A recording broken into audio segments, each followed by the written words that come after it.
आज हम बात करेंगे डिलीट एपीआई की कि आप डिलीट कैसे कर सकते हैं एपीआई को with the help of mongoose. इसमें मैं सेम वही स्कीमा और वही मॉडल यूज़ करने वाला हूँ जो मैं लास्ट लेक्चर में कर रहा था। इसके बाद हम क्रिएट्स करेंगे एक राउट जो डिलीट मेथड के लिए यूज़ होगा।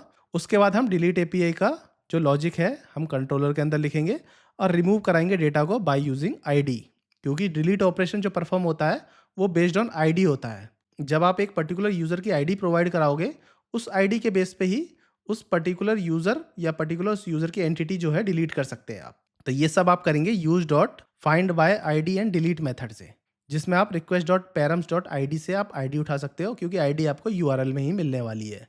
और ये सब चीज़ हम टेस्ट करने वाले हैं थंडर क्लाइंट से विद वैलिड आईडी। अगर आईडी वैलिड नहीं होगी तो उसके थ्रू भी दिखाऊंगा मैं। अगर गलत मैंने आईडी डाल दी तो क्या एरर आता है, एरर भी हैंडल करेंगे हम प्रॉपर वे में। तो ठीक है, चलते हैं अपने वीएस कोड पे। मैं वहीं से स्टार्ट करूंगा जहाँ से मैंने अपना लास्ट लेक्चर छोड़ा था। नई ब्रांच कट कर ली है बस मैंने। अब अपना पहले हम कंट्रोलर बनाएंगे। तो कंट्रोलर वहीं जहाँ हम हर चीज़ का कंट्रोलर बनाते आते हैं, तो पैच के नीचे ही हम अपना डिलीट का कंट्रोलर भी बना लेते हैं। यहाँ पे लिखते हैं डिलीट एपीआई, जिसमें मैं एक्सपोर्ट लिखता हूँ, एक्सपोर्ट कॉन्स्ट और डिलीट यूज़र। डिलीट यूज़र करके मैं एक बनाने वाला हूँ async is equal to request response. ठीक है, इस तरीके से आप एक फंक्शन बना सकते हो डिलीट यूज़र का, जिसके अंदर आपको रिक्वेस्ट रिस्पॉन्स मिलेगा। एसिंक ऑपरेशन है तो अवेट भी यूज़ करेंगे, एसिंक अवेट यूज़ करने वाले हैं। इसके अंदर ट्राई कैच यूज़ करेंगे, ट्राई और यहाँ लिखेंगे कैच।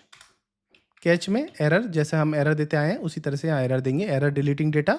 जो एरर जब हमने आईडी मतलब कुछ गलत डाल दी तो इस तरह से डेटा में हमें एरर मिलने वाला है, जो एरर आप डिस्प्ले भी करा सकते हैं। ठीक है, ये तो हो गया ट्राई कैच वाली बात। अब ट्राई के अंदर भी हमें प्रॉपर एक लॉजिक लगाते हैं। देखो, पहले मैं कॉन्स्ट लिखता हूँ, आईडी के थ्रू रिक्वेस्ट डॉट पैरम उठा लेता हूँ। ये इसी तरह से जिस तरह से मैंने अपडेट में आपको सिखाया था, रिक्वेस्ट डॉट पैरम से आईडी उठ जाएगी।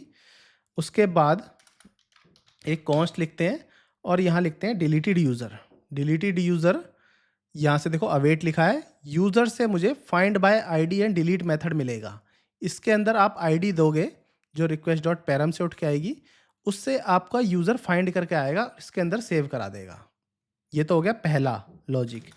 इफ़ अगर यूज़र हो ही ना, मतलब कि डिलीटेड यूज़र में आपको कुछ मिला ही नहीं, मतलब not equal to deleted user है, कुछ नहीं है, आईडी गलत दे दी मैंने, तो उसको भी मैं यहाँ हैंडल कर लेता हूँ। तो इसको हैंडल किस तरह से करेंगे हम, यहाँ पे लिखूँगा मैं रिटर्न रेस्पॉन्स डॉट स्टेटस और स्टेटस 404, इस तरह से ही 404। अगर आपको नहीं मिलता डेटा तो स्टेटस 404 मिलेगा डॉट जेसन। इस तरीके से इसमें मैं मैसेज दे दूंगा कि यूज़र नॉट फाउंड और सक्सेस फॉल्स। इस तरीके से यूज़र नॉट फाउंड और सक्सेस फॉल्स करके आपको एक मैसेज मिल जाएगा। ये चीज़ हटा लेते हैं, ये दो एक्स्ट्रा हो गई हैं। इतना ही आपको मिलेगा अगर यूज़र नहीं मिलता तो। इसके बाद अगर सब चीज़ सही रही तो रिस्पॉन्स डॉट जेसन के अंदर आपको मिल जाएगा यूज़र डिलीट सक्सेसफुली मैसेज और सक्सेस हो जाएगा ट्रू। और डेटा के अंदर डिलीटेड डेटा, ये वाला डिलीटेड डेटा की बात कर रहा हूँ जो मैंने यहाँ से उठाया था, वो इसके अंदर आप पेस्ट कर दोगे। ठीक है, इतना हो गया, सिंपल सा लॉजिक आपने लिख लिया। एक लॉजिक जो है आपको राउट्स भी बनाना है इसके लिए, तो एक राउट्स भी बना लेते हैं। यहाँ जाते हैं, इसके नीचे लिखते हैं डिलीटेड एपीआई। ठीक है, डिलीटेड एपीआई, और जो मैंने यहाँ लिखा था नाम, उस नाम को ले लो, डिलीट यूज़र करके इसको कॉपी करो और इसी के आगे कॉमा लगा के इसके आगे पेस्ट कर दो डिलीटेड यूज़र। सिंपल। इसके बाद हम इसका एक राउट्स बना सकते हैं। राउट्स भी हमने वही राउट्स ले लेते हैं जो लेते आ रहे हैं, सेम राउट्स ही ले लिया है, बस राउट्स के आगे यहाँ डिलीट लिख दिया है। ये डिलीट एपीआई बन गई इस तरीके से। दोनों को बंद कर सकते हैं, इसको भी बंद, इसको बाद में बंद करते हैं। अपना एप्लीकेशन को चला के देख लेते हैं।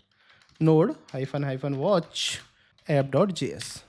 तो देखो डीबी हमारा कनेक्ट हो चुका है, सर्वर हमारा रन हो चुका है, दोनों चीज़ हमारी सही से ही हो चुकी हैं। अब अपने थंडर क्लाइंट पे जाओ, न्यू रिक्वेस्ट पे जाओ और लोकल होस्ट से ये वाला ओपन कर लो, सेंड करके देख लेते हैं कि हमारी एपीआई एकदम करेक्ट चल रही है, गेट एपीआई एकदम करेक्ट चल रही है। तो हम इस आईडी को डिलीट करेंगे जो आईडी हमने लास्ट में क्रिएट करी है। तो इसके लिए एक नई रिक्वेस्ट और रेज करो, इसमें गेट की जगह डिलीट करो। यूआरएल हम सेम ही यूज़ कर रहे हैं चारों में, तो इसमें भी यूआरएल हम यही यूज़ करने वाले हैं। इसमें कुछ नहीं करना, बस जो हमने आईडी यहाँ से कॉपी करी थी ये वाली, इस आईडी को यूज़र्स के बाद यहाँ पेस्ट कर दो, यहाँ से सेंड कर दो। जैसे आप सेंड करते हो तो स्टेटस आ गया 200, user deleted successfully, success true आ चुका है। इसने बता दिया इस यूज़र को मैंने डिलीट कर दिया। चलो चेक कर लेते हैं डिलीट हुआ नहीं हुआ, सेंड करते हैं। सेंड करते हैं तो लास्ट यूज़र देखो कुछ नहीं बचा, पीटर वाला आ गया। तो यही चीज़ हम अपने डीबी के कंपास में भी चेक कर सकते हैं कि हमारा डेटा जो है डीबी से भी डिलीट हुआ है या नहीं हुआ है। बंद करो, रिफ्रेश करो, डीबी स्टूडेंट दोबारा उठाओ, देखो लास्ट डेटा पीटर वाला है। तो इस तरीके से हमने चेक कर लिया डेटा हमारा अवेलेबल है ही नहीं। तो बेस्ड ऑन आईडी आप डेटा को डिलीट कर सकते हो। इसी तरीके से आप डिलीट ऑपरेशन परफॉर्म कर सकते हो। बहुत ईजी ऑपरेशन था, कुछ नहीं था, बस एक यहाँ पे अपने कंट्रोलर में एक चीज़ लगाया, एक फंक्शन बनाया छोटा सा, जिसका मेन जो फंक्शन था वो ये है, find by ID and delete. इसके थ्रू आपका आईडी, इसी के थ्रू आपका डेटा डिलीट हो रहा है। तो आई होप आप डिलीट एपीआई बनानी सीख गए होगे। बेस्ड ऑन डिलीट एपीआई आप कोई भी डेटा डिलीट कर सकते हो अपने मोंगो डीबी के अंदर से।